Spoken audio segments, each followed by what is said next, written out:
Full disclosure, when Dr. Ed Fang and I were breaking down our topics for this Bracket Wisdom series days ago, we were simpatico in wanting to break down Gonzaga.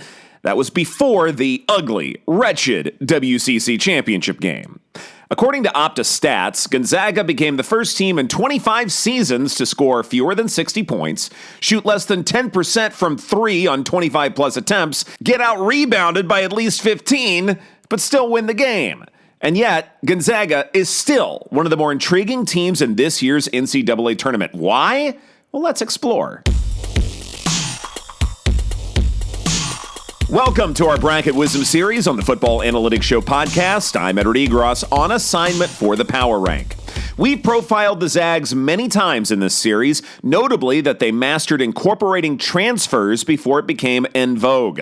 This season is no different. The Bulldogs' second leading scorer is senior combo guard Khalif Battle, who was at Butler, Temple, and Arkansas before settling in Spokane. He's a defensive mastermind who's also a dangerous shooter from beyond the arc and can draw contact frequently, and that matters because his 93% free throw shooting rate is the highest in America among those who've attempted at least 90 free throws. There's also Michael Ajayi, a wing forward who joined Mark Few from Pepperdine. As a junior there, he nearly averaged a double-double, but as part of Gonzaga, his numbers may be more modest, but his role remains pivotal. The good problem for Coach Few is he also returned 4 starters, with a spotlight squarely on forward Graham Ike and pure point guard Ryan Nembhard. Ike leads all Zags in scoring, can finish around the rim with his back to the basket, and can snag rebounds at a high level. Nembhard may be just 6'0", but his vision is exceptional, and his three-point shooting of close to 40% ranks among the best in college basketball.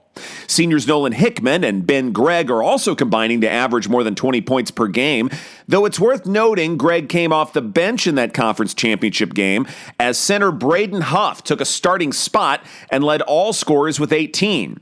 His ability to score in the paint and mid-range have been huge for the Zags. That flexibility and experience were enough to earn the Bulldogs a number 6 preseason ranking from the AP.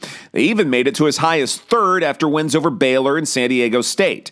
Then things crumbled, at least by Gonzaga standards, going 4-4 in the span of roughly a month. Granted, the Zags had to endure a lot of treacherous non-conference opponents seemingly all at once, but they did follow that stretch with 4 conference defeats. Bracket Matrix has Gonzaga getting an 8 seed. It's worse since the 2015-16 season, and yet these Zags are about as talented as any the school has ever had and is as poised to reach the Final Four as any team the school has ever had. Here's why. In previous episodes, Dr. Ed Fang has stressed the importance of preseason polls for predicting this tournament. Again, Gonzaga started 6th. Though they have been ranked 1st or 2nd in 3 of the last 5 preseasons, 6th is still promising. Also, the Power Rank's ELO rankings, which are the primary rankings used for predictions for members of the Power Rank, has Gonzaga 8th.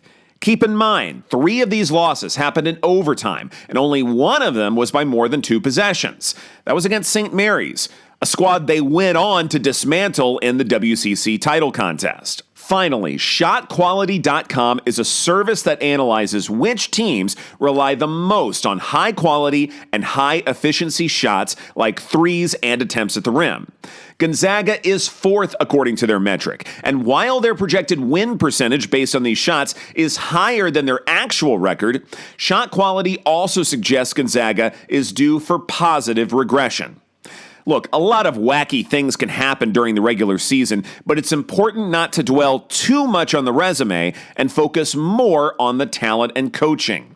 Gonzaga excels at both, making them a real Final Four threat. Thank you for listening to this episode of Bracket Wisdom on the Football Analytics Show podcast. I'm Edward Egros.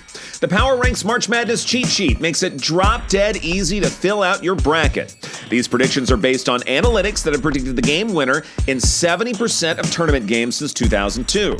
To get this cheat sheet, sign up for the free email newsletter at thepowerrank.com.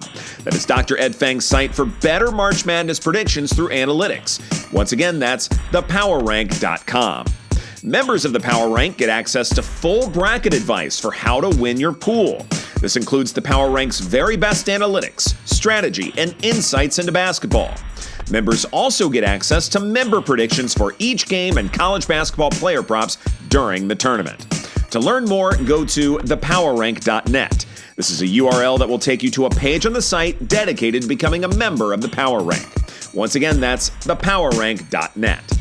Thanks again for listening, and take care.